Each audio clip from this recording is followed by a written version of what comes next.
रणवीर इलाहाबादिया के कंटेंट को अगर आपने स्टोर किया या फिर अपने सोशल मीडिया अकाउंट से पब्लिश किया तो आप पर हो सकता है 10 लाख का जुर्माना। नमस्कार दोस्तों, आप सभी जानते हैं जिस तरीके से सोशल मीडिया प्लेटफॉर्म पर रणवीर इलाहाबादिया ने एक बहुत बड़ी घटना को अंजाम दे दिया है। आज हम एडवोकेट श्रुति बिष्ट जी से, जो कि एक वरिष्ठ अधिवक्ता है सुप्रीम कोर्ट की, इनसे समझेंगे कि कानून में किस तरीके के प्रावधान हैं जिनसे जो इसको स्टोर कर रहे हैं, जो भी अपने सोशल मीडिया प्लेटफॉर्म से इसको आगे भेज रहे हैं, उनके ऊपर भी कैसे फाइन हो सकता है। नमस्कार श्रुति जी, आपका हमारे पब्लिक वॉइस K2K पे बहुत बहुत स्वागत है। नमस्ते मैडम, जिस तरीके से पूरा प्रकरण है, क्या लगता है आपको कि पिछले दिनों एक ऑर्डर आया था चंद्रचूड़ जी का, जिसमें कि कहा गया था कि अगर कोई स्टोर करता है इस तरीके का कंटेंट या फिर अपने सोशल मीडिया प्लेटफॉर्म से पब्लिश करता है तो उसको पेनल्टाइज किया जाएगा, उसके ऊपर फाइन होगा। क्या इस केस में भी वो चीजें लागू होती हैं? देखिए, just right for general alliance versus S Harish एक केस आया था जिसमें ऑनरेबल चीफ जस्टिस चंद्रचूड़ जी का एक बेंच था। उन्होंने सेक्शन 15 पॉस्को पे डाला कि भाई अगर आप चाइल्ड पोर्नोग्राफी वगैरह को व्यू कर रहे हो, डाउनलोड कर रहे हो, या आप उन्हें स्टोर कर रहे हो, उनको डिसेमिनेट कर रहे हो विद इन इंटेंट कि आप उन्हें सर्कुलेट करोगे या आप उनसे अर्न करोगे या आपको वो एक तरीके से मार्केट करना है उस चीज को, तो उस चीज का डाउनलोडिंग अपने कैमरे में रखना भी एक पीनल ऑफेंस है। और 67B IT एक्ट को उन्होंने क्लियर करा कि भाई अगर आप डाउनलोड भी कर रहे हो, व्यू कर रहे हो उस चीज को और फ्यूचर में आप उसे फॉरवर्ड करोगे तो आप पे क्रिमिनल ऑफेंस बनेगा। तो ये 67B का कंप्लीट डिक्लेरेशन था जो सुप्रीम कोर्ट के ऑर्डर से आया। अभी जो ये केस है रणबीर का, इसमें बिकॉज ये चाइल्ड का नहीं है, ये एडल्ट का है, तो उसमें section 67A of information technology act deal करता है, क्योंकि ये पनिशमेंट देता है for publishing and transmitting sexually explicit material electronically. तो हमने देखा कि इन्होंने कितनी वल्गैरिटी के साथ और ऑब्ससिनिटी के साथ ऐसे यूट्यूब चैनल्स में कुछ भी बोल रहे हैं जहां इनको इतना भी सिविल सेंस नहीं है कि इसमें आप विमेन के डिग्निटी को इम्पैक्ट कर रहे हो, एक मदर की डिग्निटी को इम्पैक्ट कर रहे हो, ना उस लेडी पे कोई सेंस थी ना उस लड़के पे कोई सेंस थी। तो ऐसे लोगों के against definitely serious criminal cases file करने चाहिए। और इसके अलावा पार्लियामेंट के लिए भी इंपॉर्टेंट है कि ओटीटी जो प्लेटफॉर्म्स है, स्पेशली जो यूट्यूब चैनल्स हैं,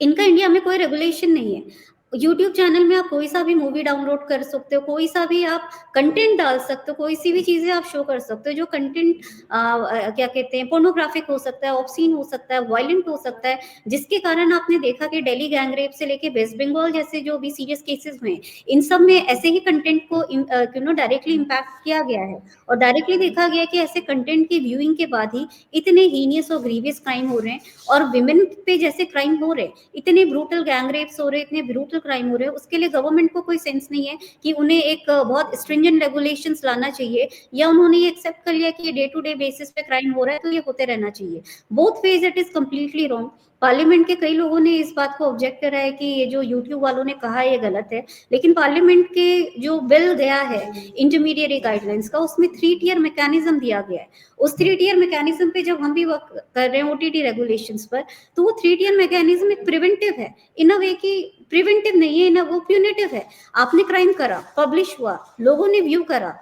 ऑब्सिनिटी फैली, लोगों ने वल्गैरिटी देखी, उससे इम्पैक्ट हुआ लोगों का माइंड, उसके बाद आप एक 3 टियर मैकेनिज्म में उससे पनिश कर लो। तो जो चीज मार्केट में आई गई है तो उस चीज को तो आप कोर्ट ले जाके भी पनिश कर सकते हो। तो अगर ओटीटी प्लेटफॉर्म्स में गवर्नमेंट या हमारा पार्लियामेंट सीरियस है कि उनको डेफिनेटली एक स्ट्रिंजेंट लॉस को लाना चाहिए, तो उनको प्रिवेंट करने के लिए केबल टीवी एक्ट हुआ, एडवर्टाइजिंग कोड हुआ, कंप्लीट सेंसरशिप को यूट्यूब चैनल्स में भी इंप्लीमेंट करना चाहिए कि यूट्यूब के जो चैनल्स है, जो इंटरमीडिएरीज हैं, वो अगर कोई सा भी वल्गर जो चीज कंटेंट डालने वाले हैं, उससे पहले ही वो स्क्रीन आउट हो जाए कि भैया आप उसे शो ही नहीं करो। अगर आप शो करके ला रहे हो और 3 महीने बाद पनिशमेंट आ रहा है तो उसका कोई बेनिफिट नहीं है।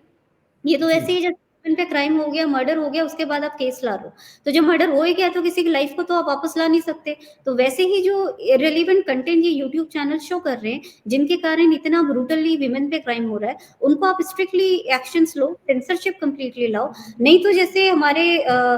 सुप्रीम कोर्ट का जजमेंट 67B पर आया है, उन्हीं के सिमिलर पैटर्न पे आप 67A को भी पिनलाइज करो कि भाई आप किस बेसिस पे मैटर कंटेंट को अगर आप डाउनलोड कर रहे हो या आप उनको डिसेमिनेट कर रहे हो, व्यू कर रहे हो, तो वो एक क्रिमिनल ऑफेंस है। यूपी गवर्नमेंट में आपने देखा कि एक मिशन चला था कि पुलिस को सर्विलेंस दे दिया गया था कि जो भी ऑब्सिनिटी या वल्गैरिटी वाले जो कंटेंट है, अगर इनको व्यू करेंगे या डाउनलोड करेंगे तो उन पर उन व्यूइंग वालों को भी सर्विलेंस के थ्रू पनिश किया जाएगा। तो ये बहुत इंपॉर्टेंट था और ये बहुत बड़ा एक तरीके से एक्शन लिया गया था गवर्नमेंट की तरफ से कि आप व्यूइंग को और गूगल सर्च को ही पिनलाइज करो। तो ये प्रोविजन को हर स्टेट में पुलिस सर्विलेंस के थ्रू इम्प्लीमेंट कराना चाहिए और कहीं ना कहीं इनको सर्विलेंस को इम्प्लीमेंट कराना चाहिए और इनको बाकी के स्टेट में भी इम्प्लीमेंट कराना चाहिए ताकि गवर्नमेंट जो है इन पे स्ट्रिक्ट एक्शंस लें और जो रेगुलेशंस है वो सही तरीके से इंडिया पर आए। मैडम, जिस तरीके से आपने बताया कि सोशल मीडिया के अंदर जिस तरीके से कंटेंट आज के समय में फ्लोट हो रहे हैं, लेकिन अगर हम बात करें तो रणवीर इलाहाबादिया के इस कंटेंट के बाद बहुत से ऐसे सोशल मीडिया के अकाउंट्स हैं जिनके माध्यम से भी इसको बताया जा रहा है कि रणवीर इलाहाबादिया ने इस तरीके का कृत्य किया। तो क्या वो भी इस दायरे में नहीं आते, क्योंकि वो अभी ये चीजें वीडियो जो है कोई छुपा तो नहीं रहा है बल्कि और दिखा रहा है। अब हजारों की तादाद में सोशल मीडिया अकाउंट से और ज्यादा आगे बढ़ रही हैं। क्या इन चीजों को भी रोका नहीं जाना चाहिए? गवर्नमेंट को अमेंड करना चाहिए, जैसे 67B में डाला है कि अगर आप डाउनलोड करके मोबाइल पे सेव कर रहे हो कोई पोर्नोग्राफिक या ऑब्ससीन कंटेंट तो वो अपने आप में क्रिमिनल ऑफेंस है। वैसे ही बाकी की पोर्नोग्राफी पे भी सुप्रीम कोर्ट को और गवर्नमेंट को सिमिलर एक्शन लेना चाहिए ताकि इनका सर्कुलेशन अपने आप में पिनलाइज हो। और जिस तरीके से मीडिया प्रोपोगेट कर रहा है, मीडिया उस कंटेंट को प्रोपोगेट कर रहा है, मेरा मानना है कि उस कंटेंट को ज्यादा प्रोपोगेट ना करा जाए और उसे सिंपली लीगल अथॉरिटीज, लॉयर्स और पुलिस डिपार्टमेंट तक भेजा जाए ताकि हम उस मीडिया में उस कंटेंट को और ऑब्सीन मैटर को सर्कुलेट करने के बजाय जो लीगल प्रोविजन है इन्हें कर्व करने के उनको डिस्कस करें। हमने यहाँ जो डिस्कस करा वो लीगल प्रोविजंस था। इसी तरीके से जो पुलिस डिपार्टमेंट या लॉयर्स हैं वो सही चीज डिस्कस करेंगे जो इन्हें बैन करे, ना कि मीडिया की तरह हम सिर्फ उसे उस कंटेंट को प्रमोट करते जाए। तो डेफिनेटली मीडिया को भी ये समझना चाहिए कि ऐसे सेंसिटिव केस में उस कंटेंट को ना सर्कुलेट करके उनसे रिलेटेड लीगल प्रोविजंस को सर्कुलेट किया जाए ताकि लोगों में अवेयरनेस आए कि अगर आप इनको व्यू भी करोगे या आप इनको सर्कुलेट करोगे तो कल आप पे भी पीनल प्रोविजन से आईटी एक्ट लग सकता है और आप पे भी क्रिमिनल एक्शंस लिया जा सकता है। तो ये बहुत इंपॉर्टेंट है गवर्नमेंट के लिए भी कि ऐसे प्लेटफॉर्म्स को रेगुलेट करें और पार्लियामेंट के लिए कि अगर वो इन चीजों पे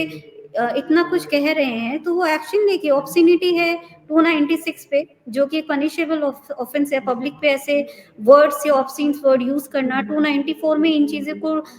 इलीगली सेल करना, डिस्ट्रीब्यूट करना या एडवर्टाइज करना, ये 294 सेक्शन ऑफ बीएनएस में एक पनिशेबल ऑफेंस है। इसके अलावा 67A और B हमने डिस्कस करा है। तो ये 3-4 प्रोविजंस हैं बीएनएस एंड आईटी एक्ट के जो इस पूरे केस में हमारा कवर होते हैं और ये बहुत इंपॉर्टेंट है कि ऐसे सेंसिटिव केस को फर्स्ट स्टेज में कर्व किया जाए ताकि हमारे कंट्री के जो चिल्ड्रन है, विमेन है, उन पे वल्गैरिटी और हमारे कल्चर को इतने ब्रूटली जो डैमेज कर रहे हैं वो कल्चर को प्रिजर्व किया जाए और कंट्री एक हेल्दी कंट्री बने, ना कि एक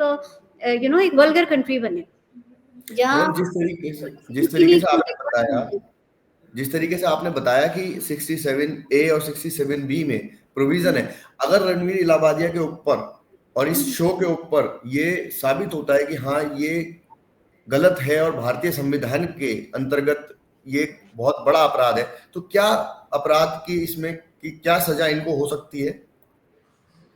ये तो हमने ऑलरेडी डिस्कस करा है कि 67 पे जिस तरीके से इन्होंने क्राइम करा है तो 10 इयर्स तक का इम्प्रिजनमेंट प्लस 5 लाख तक का इनको फाइन दिया जा सकता है। प्लस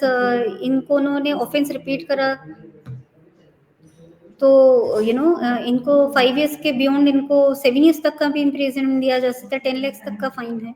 तो ये एक नॉन बेलेबल ऑफेंस है जिसमें बेल ऑटोमेटिकली ग्रांट नहीं किया जाता है, बेल के लिए आपको अप्लाई करना पड़ता है। तो ये एक सीरियस ऑफेंस है और ऐसे प्रोविजंस इन पे लगेंगे और लगने भी चाहिए। इसके अलावा 294 का बीएनएस के प्रोविजंस लगने चाहिए, 296 के प्रोविजंस लगने चाहिए और ऐसे लोगों के अगेंस्ट स्ट्रिक्ट क्रिमिनल एक्शंस आनी चाहिए।